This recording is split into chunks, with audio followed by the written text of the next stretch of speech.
नमस्कार, कैसे हैं आप लोग। मेरा नाम राज और कोऑपरेटिव सोसाइटीज के एक्ट के बारे में, बायलॉज के बारे में, रूल्स के बारे में हम डिस्कस करते रहते हैं। तो आज हमारे पास में एक बहुत ही ऐसे एक आम टॉपिक है कि स्पेशल जनरल मीटिंग या सर्वसाधारण बैठक, जिसको आप विशेष सर्वसाधारण बैठक बोलते हो, तो वो कैसे बुलाया जाता है, क्यों बुलाया जाता है और क्या कंडीशंस हो सकते हैं उसमें।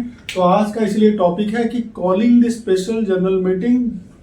ठीक है, और ये कब बुलाया जा सकता है, ये आप कभी भी बुला सकते हैं। और कौन बुला सकता है, 5 इंस्टेंसेस ऐसे हो सकते हैं जहां पे ये बुलाया जा सकता है। अगर चेयरमैन चाहे तो स्पेशल जनरल मीटिंग बुला सकता है, या फिर मैक्सिमम कमिटी मेंबर्स की अगर मेजॉरिटी चाहे, ठीक है, तो वो भी स्पेशल जनरल मीटिंग किसी के एजेंडा पॉइंट को लेके बुला सकती है। उसके बाद हो सकता है कि अगर सोसाइटी के 1/5 ऑफ द मेंबर्स रिक्वेजिशन डाले कि इस मुद्दे के ऊपर डिस्कशन हो, जनरल मीटिंग बुलाया जाए, तो उस कंडीशन में भी बुलाया सकता है। रजिस्टरिंग अथॉरिटी अगर चाहे, जैसे जिस जुरिस्डिक्शन के अंडर में आपकी सोसाइटी आता है, अगर वो चाहे, डिप्टी रजिस्ट्रार या ज्वाइंट रजिस्ट्रार चाहे और वो सोसाइटी को ऑर्डर दे, इंटीमेशन दे या रिक्वेजिशन दे, उस कंडीशन में भी बुलाया जा सकता है। और लास्ट, हाउसिंग फेडरेशन, जहां पे आपकी सोसाइटी एफिलिएटेड है, हो सकता है वो थाने हाउसिंग फेडरेशन हो, नवी मुंबई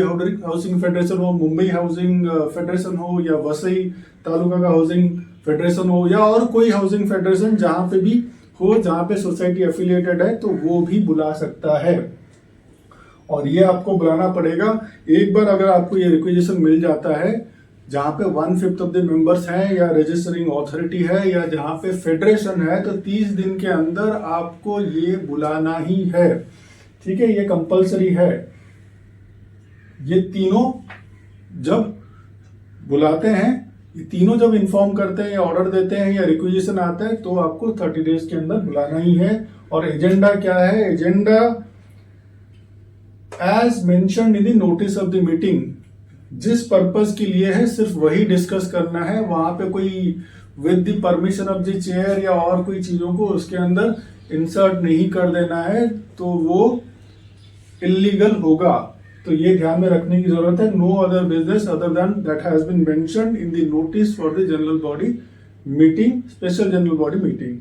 ठीक है, एंड इसको कौन कन्वीन करेगा, कौन इसको इन्फॉर्म करेगा सोसाइटी के मेंबर्स को, ये सेक्रेटरी ऑफ द सोसाइटी करेगा। वो सबको लिख के बताएगा, सारे घर को ये इंटीमेशन या ये नोटिस पहुंच जाएगा। ठीक है, फिर उसके बाद ये जो रिक्वेजिशन है, ठीक है, this has to be within 7 days. एक बार आपको मान लेते हैं कि 1/5 ऑफ द मेंबर्स ने साइन कर दिया और सबमिट कर दिया कि इस एजेंडा पॉइंट के ऊपर हमें डिस्कस करना है, या फिर आपको रजिस्टरिंग अथॉरिटी से आ गया, या फिर आपको हाउसिंग फेडरेशन से आ गया। 7 दिन के अंदर आपको इंटरनल मैनेजिंग कमेटी की मीटिंग करनी है, ठीक है, ऑफिस में। और उसके बाद 7 डेज में करने के बाद ये मैनेजिंग कमेटी की मीटिंग होगी। फिर सेक्रेटरी क्या करेगा, डेट फिक्स करेगा, किस डेट को स्पेशल जनरल बॉडी मीटिंग करना है, कहां पे करना है और किस टाइम पे करना है, और उसको सोसाइटी के सारे मेंबर्स को इन्फॉर्म करना पड़ेगा। और जनरली कितने दिन के नोटिस होना चाहिए, 5 दिन का नोटिस कम से कम आपको देना पड़ेगा। जहां पे सोसाइटी का सेक्रेटरी ये कन्वीन नहीं कर रहा है, तो वहां पे सेक्रेटरी की जगह चेयरमैन भी कर सकता है। ऐसा नहीं कि सेक्रेटरी नहीं है, कहीं छुट्टी पे गया है या कुछ और रीजन है, तो चेयरमैन भी कर सकता है, स्पेशल जनरल मीटिंग को कन्वीन कर सकता है। 5 दिन का आपको नोटिस देना है, ठीक है। प्लस आपको इंटीमेट किसको करना है, आपको रजिस्टरिंग अथॉरिटी और हाउसिंग फेडरेशन दोनों को इंटीमेशन भी देना है कि हम ऐसा एक स्पेशल जनरल मीटिंग लेना चाहते हैं जिसका मुद्दा ये है, एजेंडा ये है, तो उनको भी इंटीमेट करना कंपलसरी है। ठीक है, और कहीं पे अगर इमरजेंसी होता है तो आप 5 दिन से नीचे भी कर सकते हो।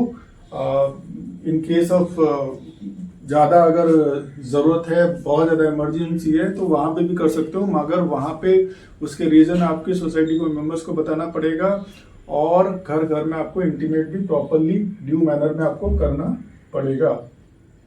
ठीक है, if all committee members unanimously decide, सारे कमेटी मेंबर मिलके, ऐसे नहीं कि 10 है तो 10 में से 9 ने डिसाइड किया, 6 ने डिसाइड किया, 10 के 10 ने अगर डिसाइड किया, उस केस में special general meeting emergency condition में भी हो सकता है आप 2 दिन में 3 दिन में भी बुला सकते हो।